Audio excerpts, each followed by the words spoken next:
Hello. How are you? How are you? Cool. Thank you for coming down here. Thank you. Yes. We are very sorry and bummed that we are not playing tonight. So thank you for your support of wanting to come. I hate to tell you, but it was an awesome tour. I don't want to rub it in your face, but it was really, really awesome. Yeah. We were very bummed that it wasn't going to carry on. But it was very sudden, last-minute thing, and we played Saturday at the Forum in L.A., which have you ever played the Forum? No. I've never played the Forum. Yeah. First time. Yeah, it was awesome. Kiko lives in L.A. Obviously, we started Megadeth in L.A., so only the big bands played the Forum. So this time we got to play the Forum, which was pretty cool. So, but you know, such is showbiz. Yeah. And such is rock and roll. So then we got the news right after the show, right? Yeah, literally right after the show. So we packed our stuff as best we could. We actually have another tour coming up down to South America. We're in 2 weeks, right? Yeah. We got the Loudwire Music Awards next week, and then that's right. And Chile and Brazil, 2 shows in Brazil and Argentina. Yeah, so if you happen to be in the area, come and see us in Brazil. Yeah. We'll be why not? You know. So thank you to Kyle and Rich and everybody here at Replay. Kiko actually had some events, some clinics with Ibanez scheduled. I had something that I did that I had scheduled with my coffee with Nico McBrain. So we had a few things in place, so we thought, you know what, let's just keep going, So exactly. Life keeps moving. Even when little hiccups happen, we keep going. So, hey, here we are. So I assume you guys all just got out of church, right? And came over. Is that what, right. We appreciate you coming over. So So anyway, but yeah, the guys at the store, they asked if we'd, I guess Kiko maybe brought a guitar. I think they had this one here. So I have mine. This one's for sale, by the way. But there's another one for sale too. For sale back there. So anyway, if you guys have any questions on parts or things or whatever, I mean, we're not here to play a Megadeth concert, unfortunately, but we can play through little bits and pieces of things, and if you want to ask any questions. Any musicians, by any chance? A few? Okay. How many bass players here? Yeah. Bass players? Oh, yeah. Nice. Guitar players? How about drummers? You know the joke, right? What do you call a guy who hangs out with musicians? A drummer, right? I can say that because they don't carry drums here. So. We actually have 3 drums. They're right up here. Oh, okay, all right. Bad joke, sorry. Hey, I'm a bass player. I like drummers, so we're friends. In fact, lots of times me and Kiko and Dirk Verburen, drummer in Megadeth now, we'll go into our little jam room and jam. We'll just start goofing off and jam and do different, just different things. You want to play something? You want to? Yeah, but I don't know. Kiko usually throws out some bizarre riff, and or Dirk will start playing some weird groove, and we'll groove around on something. I mean, sometimes we'll just warm up with because we know that one, right? Yeah, we have to. Right. Stand by us on. So that's kind of our warm-up. That's it. But that's it. And then 1 minute. Yeah. So one of the things I'll just speak to Kiko and Megadeth. Kiko and I actually had an opportunity to play together. We knew each other a little bit. We did a signing at NAMM for Diodario, I don't know, 4 or 5 years ago, something like that. And I certainly knew of him. We'd go to Japan and always see these guitar magazines, and it'd be these big, huge Angra ads and big, stories on the band over there. And so I knew of his work. And then we got to play together. We did a thing called Metal All-Stars down in Bolivia and Sao Paulo. And Angra. Exactly. Yeah. Angra was a festival, right? It was a festival thing, yeah. And it was kind of an all-star. I was not the star. All-star. I was not a star there, but I was playing with Angra. You were the star but it was there, an interesting thing because there's Jeff Tate, myself, Vinny Appice. It was Gus G, right? Gus G was supposed to come over from Greece, and he decided not to come, and so suddenly Jeff Tate. The idea was that it's kind of like, I think the Ringo All-Star, the Ringo Starr All-Star thing kind of started this concept where you bring a bunch of famous people in and everybody plays a couple of their songs, and at the end of the night you get together, and in his case you play a bunch of Beatles songs. So I think that's what this concept was. So each of us were going to play a couple of our songs, and Jeff Tate had a couple of Queensryche songs, which are quite complex, actually. A lot of really detail, and of course they're very hi-fi the way they recorded them. Yeah. And all of a sudden, they didn't have a guitar player to play the song.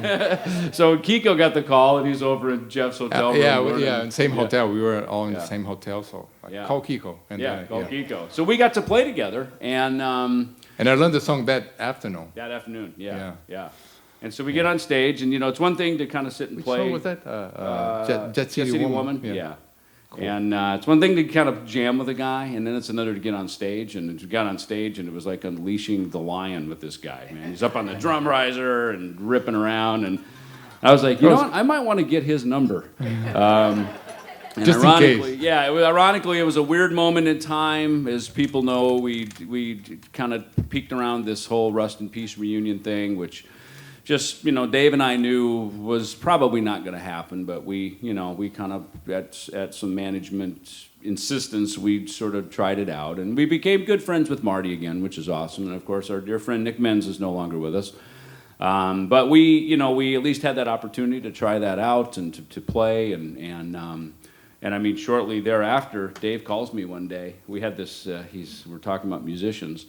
And he calls me, goes, I found a new guitar player. I said, really? I said, who is it? Kiko. I said, awesome. Do you know him? He goes, no. And I said, oh, all right. Well, I just played with him like a month or 2 months ago. So you want me to call him? And he said, yeah, give him a call. So I think you just got home from Europe. I called Kiko. I was sick. Yeah. I said, dude, for better or for worse, your number came up. And you're up to bat. So do you want to join Megadeth? And because Megadeth, we work really hard, and it's very intense. And when you're in, you're in. And so Kiko... So like 150 shows or something like that? Yeah, we did a lot of work. So what did you study? You said you learned, I asked you to send a video of, I think, what, Tornado? Yeah, Tornado and Symphony, Trust. Maybe a Tulamon or something, or Trust, yeah. Trust, another one. So Kiko... Yeah. No, not Tornado, no. It wasn't Tornado, it was... No, yeah, it's I too think difficult. It was Trust. So Kiko, Symphony, Trust, Hanger.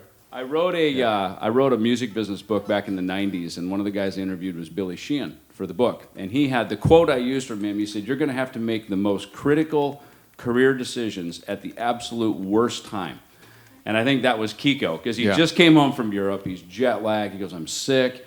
And I said, well, can you get these videos to us by like tomorrow? And, yes. I had 2 days. It was a weekend. Exactly. So I was in bed watching, the videos. I was watching everything. 10 hours of Megadeth. Yeah. I said, I'm not going to play. I'm not going to try. I don't like playing when you're sick. If I'm stressed, if I'm sick, if I'm not feeling well somehow, I don't want to play. I don't play. I don't connect playing and music if I'm not feeling well. I'm not the kind of guy that puts music when you're in a traffic. If you're like stuck in traffic and you're like stressed, I turn off the radio or something, because I don't like to connect this stress feeling with music. So I was just watching the like old videos and stuff, and like, okay, let's absorb the songs, and then when I was good, better, then I played the songs. I did a video in 2 days and sent it to you guys to see it. And the truth is, it didn't matter what he played. He was already in the band. And that's when Dave makes up his mind, that's what's happening. So when he said, I think I found a new guitar player, he meant Kiko's in the band. We don't know him. We never heard him play. He's in the band. But it's one of those things, because one of the things that Dave had mentioned about bringing Kiko into Megadeth is, Megadeth's always had this dynamic of Dave, who's the real gutsy, ballsy guitar player, and then we've always had it's kind of the dichotomy of that as someone who's real smooth, legato, very musical, and a whole other kind of genres and chapters of music. And so one of the things he said, he goes, is, man, I love the whole Brazilian jazz, the nylon string thing that Kiko can do, and that really, even on Dystopia, between Conquer, Die, Poisonous Shadows, all these things that that Kiko was able to bring in. And it's funny, every time we go into a hotel or we walk into a backstage dressing room and there's a piano, Kiko's over playing the piano. In fact, if you heard piano back there, that was him playing. He's sitting down playing piano. So he's a piano player disguised as a guitarist, I think is what it is. Well, he's swooned many a a hotel guest in lobbies and bars of hotels around the world. Wow. So it's a lot of fun. So it's good. We have a lot of good musical interaction between us. So It's good, right? yeah, it is. Well, that's why we have some pianos in the album, because there was a piano in the studio, started playing, and then Dave said, "That's good. Yeah. Let's use it." You know. Yeah. Very cool. Very cool. Does anybody have any questions about stuff you might want to? Yeah. In the back. What was it like playing with Adler? Playing with Adler. Well, do you want to speak to that? That Rockville show was Yeah. awesome. He's asking Chris Oh, Adler yeah, from Lamb yeah. of God, Yeah. who recorded the Dystopia album for us. Yeah. We had some good moments backstage as well, the jamming with We did. Adler, right? Yeah. Like doing some weird. Well, we do things like.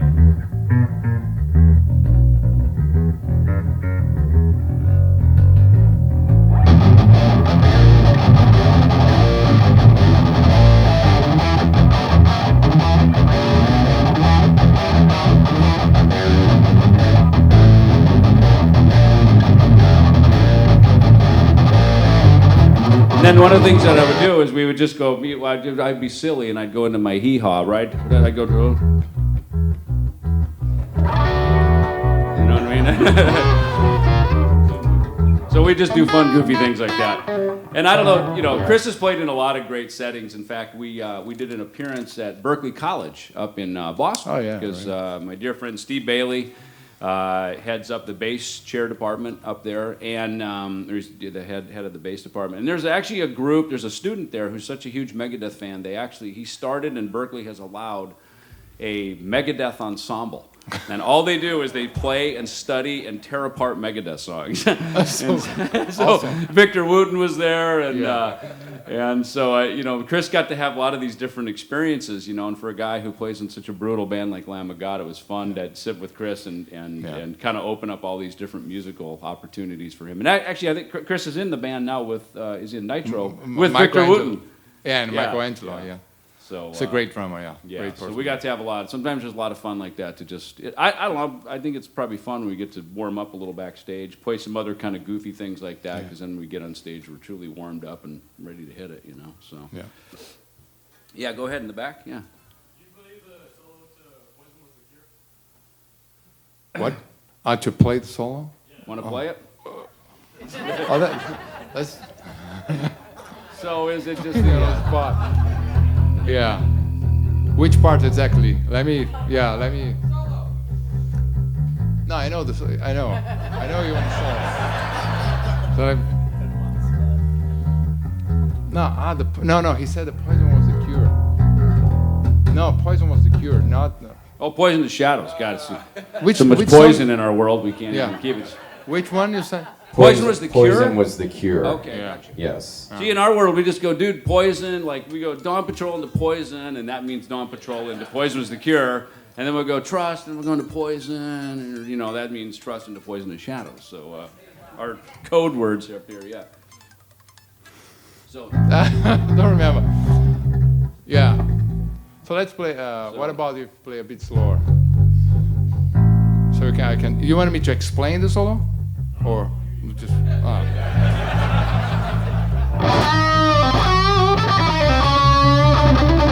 Right. This one. Yeah. is that about it?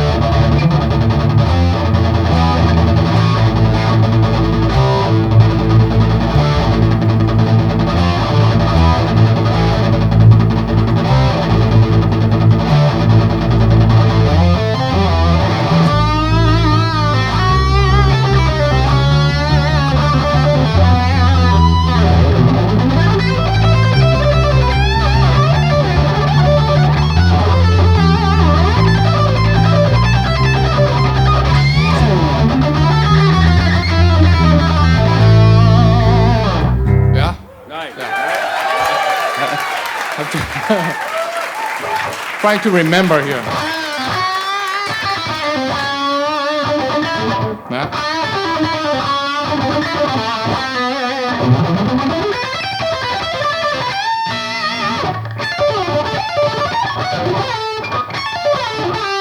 That's a difficult part.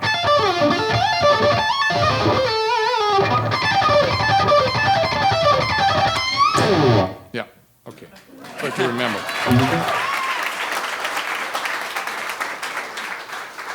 That's an afternoon solo. Yeah, don't too try early. that before noon. Yeah.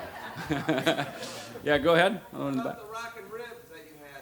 The rockin' ribs, man, they were good. Nico McBrain's had that rock and roll ribs place for about 8 years, I think, right? Yeah, 7, 8 years. So my friends Brian and Lisa, they live down there now, and they helped set all that up, and it was great. We had an awesome time. There were so many people there from Central America and South America, and it was just great. People from Venezuela, Nicaragua, Costa Rica, and stuff that are coming in. So it's funny. I was saying at the Scorpions tour, even the most popular shirts in that show were obviously Scorpions, Megadeth, and Iron Maiden. And then so at that meet and greet, it was basically just Iron Maiden and Megadeth. And it'd be great to tour with Maiden again. That's Megadeth Maiden is a really good bill. It's a lot of fun. Yeah, go ahead. Yep. You play the intro to P Cells. Sure.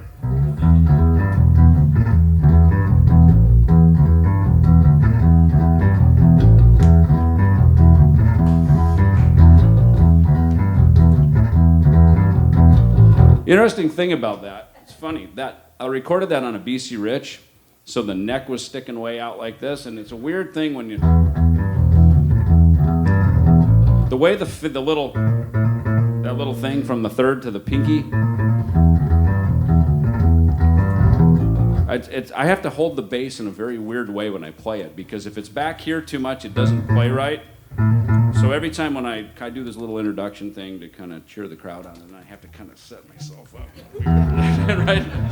Still somehow look cool while I'm doing it, So I don't know if you got parts like that, but there's certain ways sometimes you have to hold the guitar a certain way in order to kind of execute the part, So. Yeah. Who else? Yeah, go ahead. Sure. When did you guys start playing? A long time ago.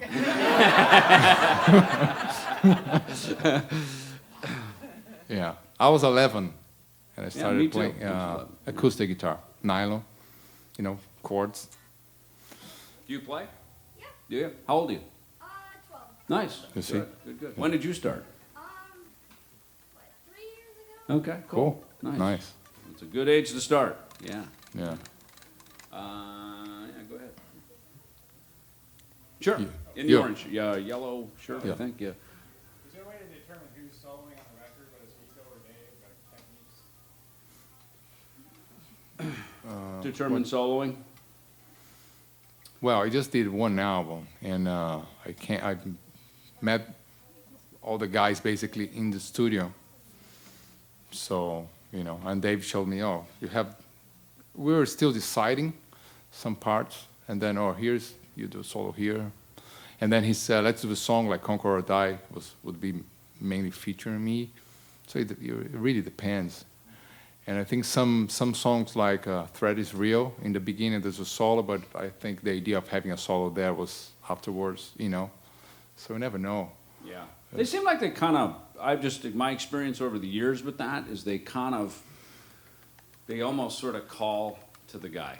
There's some that are just sort of obvious coming off of something, and if it needs this real sort of attack to it, Dave will often grab those, just kind of the way he shreds and starts a solo. And then other times, it depends. Like some has some. If you have more chords, more harmony, so it would be not Dave, and then he likes more to solo more like in the one chord or solo over one riff kind of thing. And I don't remember which song, but I remember one solo. I started doing it was kind of a fusion. He said, "No, do some more rock." And then I was still fusion. He said okay. I do it. I'll take this one. You're right about that. Too much. I feel like you're right about that, because soloing over a riff, there was, I remember when we were writing the Cryptic Writings album, there was a moment with Marty when we were talking about how the key center can shift across a riff, because a riff has...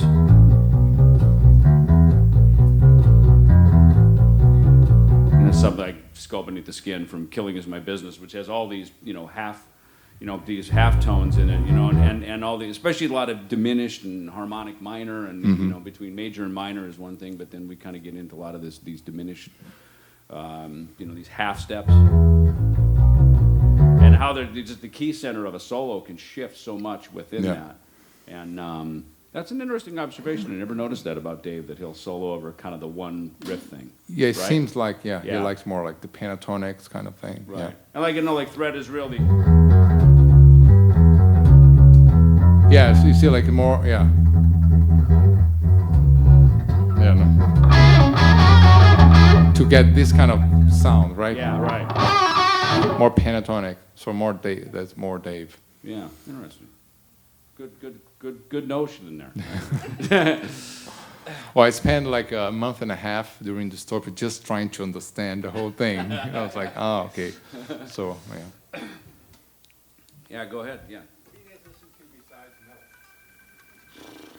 Well, it's funny. When I go home, I'll just often turn music off, and sometimes like this last week, just let my back rest from having a 12-pound bass on my shoulders for the last 40 years of my life. It's kind of starting to hurt a little bit. So sometimes I'll just turn music off, or sometimes just the sound of silence. No pun intended. Is a beautiful sound. Because we're around music all day. And I think probably for us, just kind of guarding against loud volume coming at you, that sometimes it's nice to have things that aren't metal screaming at you. And then oftentimes, like when we were in Japan, I just put on all my old Kiss records, and I listened to Destroyer and the B-sides of Love Gun, and, just kind of be a fan again. And a lot of the things I like to listen to are things that I grew up on. I mean, in fact, I even bought like the oldest L. Di Meola Electric Rendezvous album, which I loved because Anthony Jackson was the bass player and he played with a pick, with Steve Gadd, I think, on drums. And it just sometimes just go back and revisit my youth, just kind of remind me why I started playing, what got me inspired in the first place. Because as much as we are living the dream, and we get to live the dream, thanks to all of you who support what we do, there does come that point where you just kind of you go back to like, so you make sure you don't lose the plot, like why did I start this in the first place? Sometimes it's good to get those inspirations back. Yeah, I was listening a lot of Scorpions lately. yeah, seriously. Yeah, the old stuff, just to get I was a big fan. I am a big fan, but yeah, for this purpose of, put you back to the teenager years. Yeah. But at least I was listening, coming here, classical music, just because of that, to get out of the the noisy thing. But actually, sometimes the classical can be also very, a lot of cacophony going on. So yeah, I was listening to Sibelius now. Girl, right there. Yeah. When did you guys learn music theory? I did, yeah. When? When? Always. I mean, in the beginning it was like the basic stuff, and sometimes I still read about it, try to understand some stuff. I hear like some names, and it's like, what is that? And then I try to understand a little bit. But the basic theory, when I was, teenager, I was curious to understand the names. But you don't need to know theory to be a good musician. You don't need to. Yeah, go ahead. Just saying, if you don't like it, don't do it. I think it really can destroy it as well. When you're starting, and if the teacher starts saying quarter notes, whatever names, and then you don't play, waiting somebody teaching you names, is boring, So first play, and then if you feel like, I want to know the names, I want to understand why this chord sounds so good, or something like that, then you can, learn the names. In large part, the theory whys. is kind of the scientific explanation of the spirit of music. Like the music that comes to us that you can just play at any moment, that two people play, or when you pick up an instrument and play, there's just kind of this. I've really learned that in my years as a musician, being in the room when someone will start to write a song, whether it's me or then another guy says, "Oh, dude, that's cool. Let me jump in on some drums," or someone else will come in and start. Like there's this spirit in the room that is unexplainable, of everybody just gets moved. Kind of like when you go to a concert, and you hear a song and everybody's rocking together. Like there's something about that that is just unexplainable. That's kind of the human spirit that we have. And then, to go into I found that too, that sometimes to get into the mechanics of music and that. And while that, I remember reading about the Beatles, that they started to learn, as they were making records, they started to understand theory a little more so they could communicate with orchestra musicians and they could communicate with other musicians. It helped. It's kind of like, I guess, maybe speaking a foreign language. It's also nice if you can write it down in a little bit so you can communicate it with other people, you know. But yeah, really just the spirit of music is that's why we're all here, you know. We didn't get the sheet music, sit down and, you know, have a chair. It's like we're here just because there's songs and music we all play that bring us together, you know. So it's, I would agree. Yeah. It's the explanation is secondary to just why it and how it happens. The dude in the Accept t-shirt, since we're in German metal mode here this week, yeah. I was just going to ask you kind of like the same, do you guys record, like, do you book studio time and record, or do you do file share back and forth?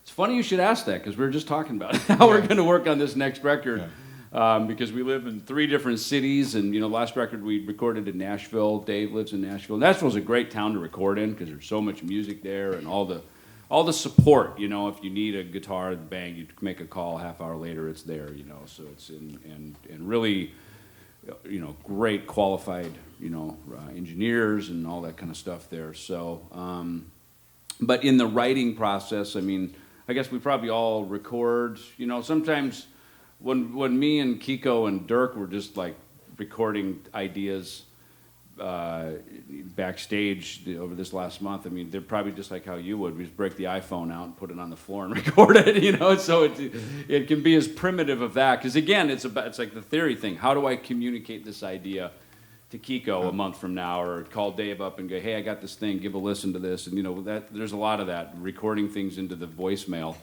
over the years, you know. So I mean, it's just a matter of just kind of remembering the idea. So when you get in the room, it's like, oh yeah, that's right, it goes like this, you know, and we can just communicate as musicians.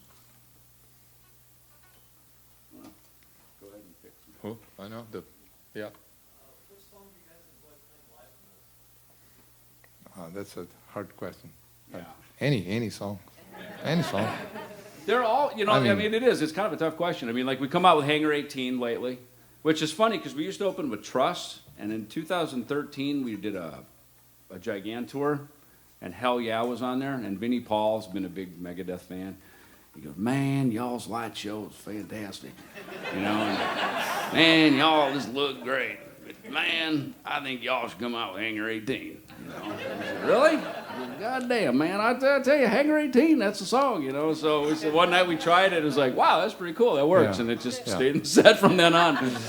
So, you know, nice come song, out with, you know, I don't know about you, but, you know, for me, really the most good. fun Music. songs in the room are the ones you guys like, you know. You know, there's this thing, The Conjuring, right? This thing when Dave came out and said, I'm not playing The Conjuring anymore. Well, here's the story of The Conjuring. We've taken that song in and out of the set for, 30 years? Because we put it in, you know, and it, you know, it's cool. It starts...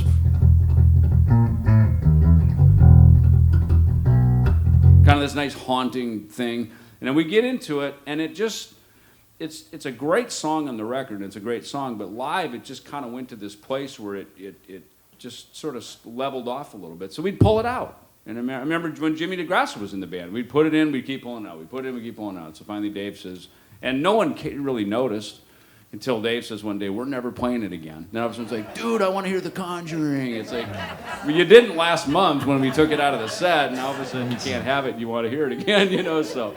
You know, so some songs, I think when we, you know, pick the set list, lots of times, you know, we'll let Dave kind of have the final say on it for vocal purposes, what works well for him. But he'll come in and he'll say, hey, what do you think about this? What do you think about that? Yeah. So we change this around. And Hey, it depends if it's a festival, you know, it would be shorter. If it's a festival, it's not a no-metal festival, Totally. that you know, change it a little bit. If it's a metal festival and the other bands are really aggressive, so we try to put the set list a little bit more, right? So heavier. I like to play Dystopia. It's a kind of nice showcase of nice showcase of the guitar solos, the backing vocals, the duet in the end. Yeah. So it's a song that has a little bit of everything. So it's a good song too. Cool. Yeah, back there. Well, what's the best album you guys, what's your favorite album you guys ever recorded? Our favorite, the last one.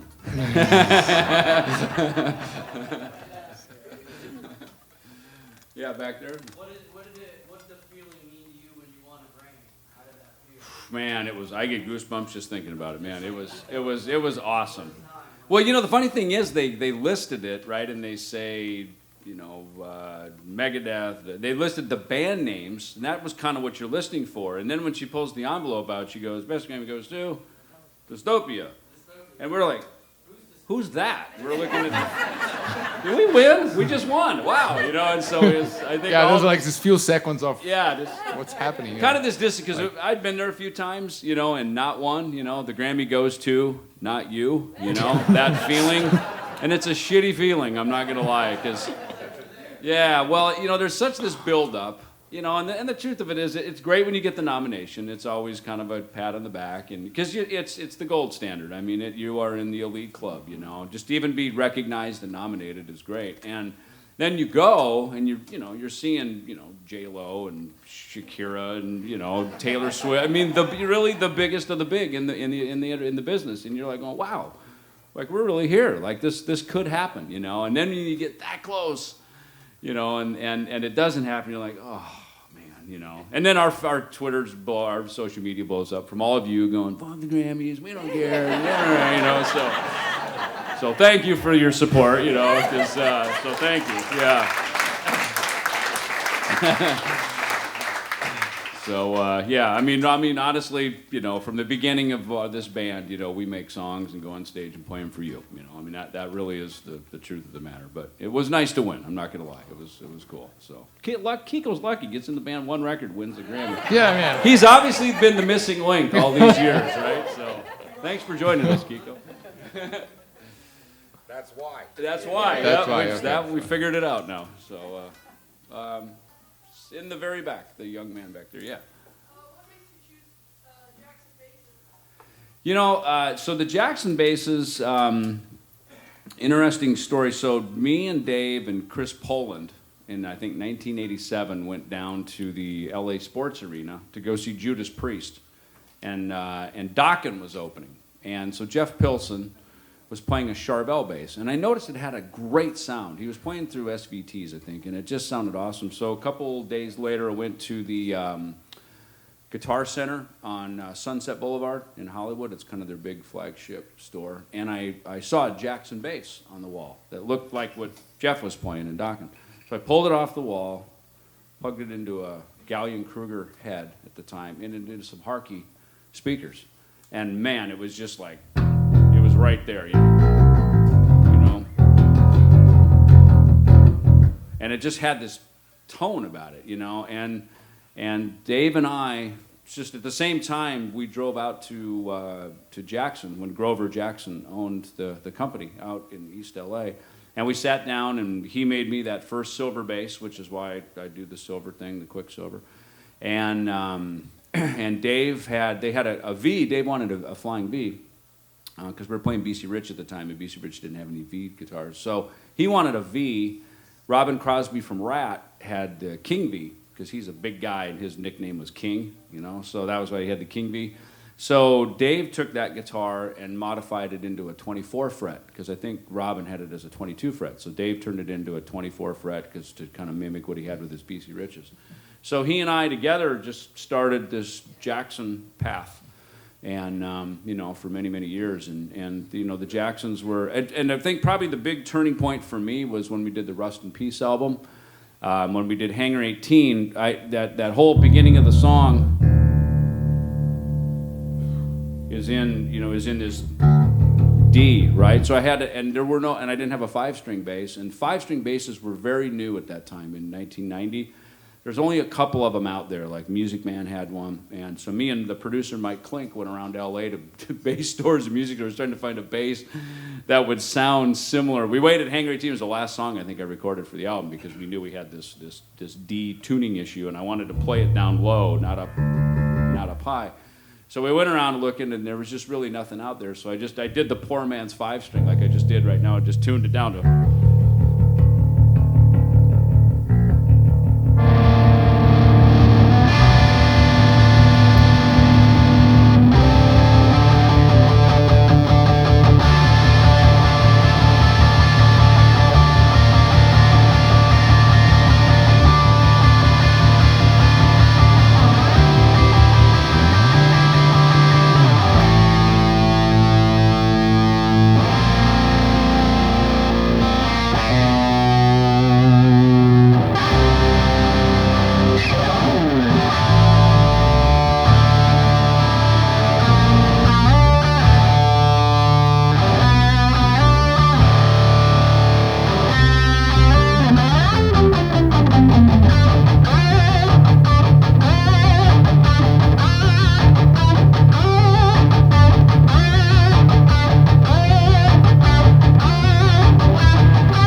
Now that part of the story is awesome until you get to the back end of the song, and then all of a sudden I had to go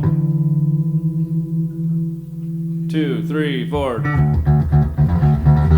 right? And then I had to punch in and literally stop right there and punch in and record the back half of the song, because then at that point I had to tune up because you could. Right.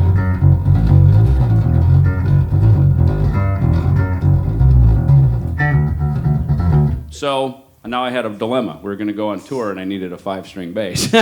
So I called Jackson, and what we basically did is we slightly widened the normal 4-string neck, and there were no 5-string pickups out there. I think Bartolini was the only one that really, at the time, it was before EMG had one. And so we just took it was a soap bar, like a precision bass, and we just widened it as far as we possibly could, and to make it so that I could, pick up the low string. And that was that black 5-string that I had when we did like the Rust in Peace tour and Clash of the Titans and all that stuff. It was like the only 5-string I had, so if anything ever happened to it, we wouldn't have been able to play Hangar 18.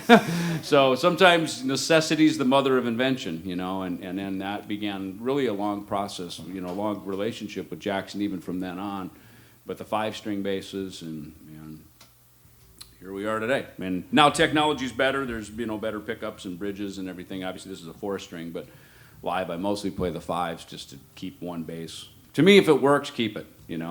I've done 1 year. I think on Countdown to Extinction, I was changing basses all the time, and sometimes my tech would forget to change a battery or turn a wireless on, and I'd go out for the big moment of P-cells, and go out, and then fussing around, and it's so embarrassing. So I just you know what? If it works, I'm keeping it, and I just leave it on. So, but what, 1 or 2 more maybe? Sure. Yeah. The Made in Brazil guy. Okay. Longevity is key in any field, especially with an iconic band such as yours. So with road touring, it must have a lot of wear and tear on the body.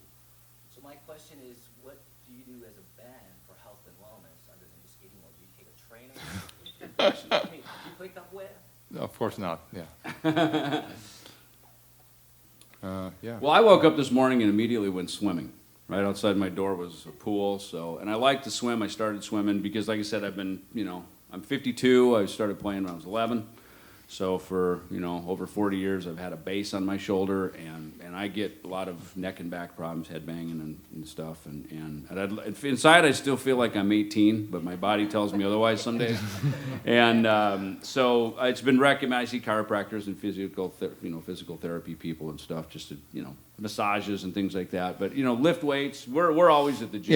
Yeah, it seems hotel gyms. Yeah, hotel gyms are always cardio weights, doing stuff, and yeah, I've been trying to run lately. I always hated running, but I'm trying now because it's the best way to, when you're on tour, just go and run for half hour, 1 hour. Do you still kickbox? Not so much. No. I mean, that's obviously pretty brutal, to do that, but. Yeah, I mean, we're all 4 of us are at the gym working out. Dirk, who never worked out with Kiko one day and threw his back out on this last tour. So stop trying to get healthy. It's Dirk's a vegan, and but yeah, we're definitely a very health conscious band. I mean, our rider is so thin and so lean. I mean, you'd walk in and go, "What the heck is this?" We thought you were a rock and roll band, but looks like Whole Foods in there, But we take pretty good care of ourselves, and you have to. I mean, in order to keep I have a chiropractor in home, and he said, "Look, you're basically like a professional athlete, and at your age." Yeah, it's not easy to do like 4 or 5 shows a week and traveling on top of that. Yeah, it's tough, Yeah. Go ahead, you fix it. I know. Yeah. The Led Zeppelin, Zeppelin one. Yeah. Kiko, what's your approach to sweeping, and what kind of gear do you guys use? Sweep picking? Yeah, sweep picking. Well, basically, trying to correct. Normally, let me get a clean sound here. Let's see if it's possible.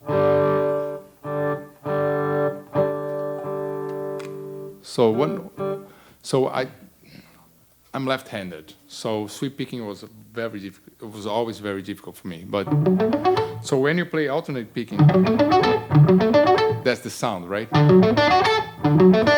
So it's very clear. So normally when you start, like young players, and they do the sweep picking like this note and this note. Something like that, right? So the trick is you have to practice, try to sound exactly like the alternate picking. So alternate picking, sweep picking. Same sound, almost the same sound.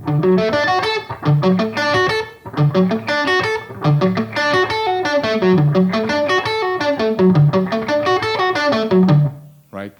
So then you try to play a little, you can go faster, but don't start fast. It's easy, it's very easy to play fast, the sweep picking. To do this, very easy, right? But then you're gonna have this kind of sound. There's nothing's happening. You have to have.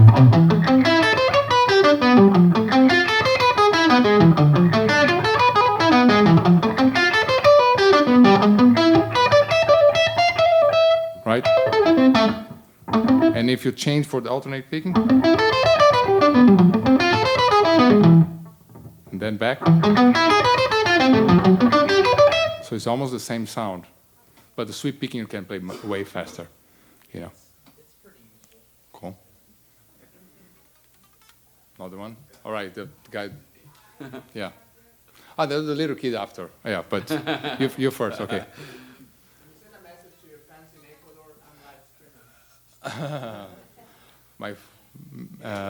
You can speak it in Spanish. Mis amigos de Ecuador, saludos. Sí. Gracias. You can say something to we play in Hola, Ecuador. Yeah, hola, Ecuador. We played Yeah. was the first show of the South American tour last year. Yeah. It was Ecuador. Yeah. Yeah. It's really cool Quito. now in Megadeth because like half of the band is not from America. So between Kiko with his language expertise and Dirk being from Belgium, grew up in France. I remember there's a moment on the bus. I think your wife was over and she's from Finland, and so we're sitting on the bus, and me and Dave are looking at each other like, I don't know what's going on here with these guys. There's like a whole conversation going. There's like the UN, you know, in the front lounge of the bus here. It was pretty cool. It was exciting. We're an international band, and our music reaches all these international shores. Mainly so. when you're in Europe, Yeah. so every country has a different language. You kind of speak a little bit of, you know. Like So now we can go, French. Kiko, what are they saying about us? Got an inside scoop. The little kid there. Yeah. My first song. What's your first? Boy. I know. I think mine was Proud Mary by Creedence Clearwater Revival. Because it was super simple. So the first song I wanted to play, it was not my first song, but it was this one. I hope I can play it now.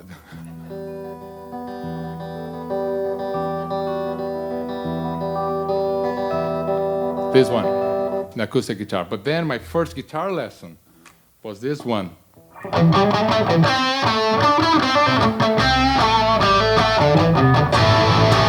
That was the first lesson.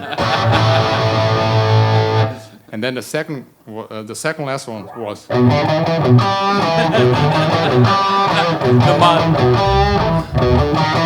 That was second week, and then the third week was back the. Yeah, pretty good. That's awesome. Nice. Cool. Well, I think we're going to go sign some stuff and take some pictures and do all that kind of stuff. So thank you, everybody, for coming Thank you down. very Thank much. you for Guitar Exchange.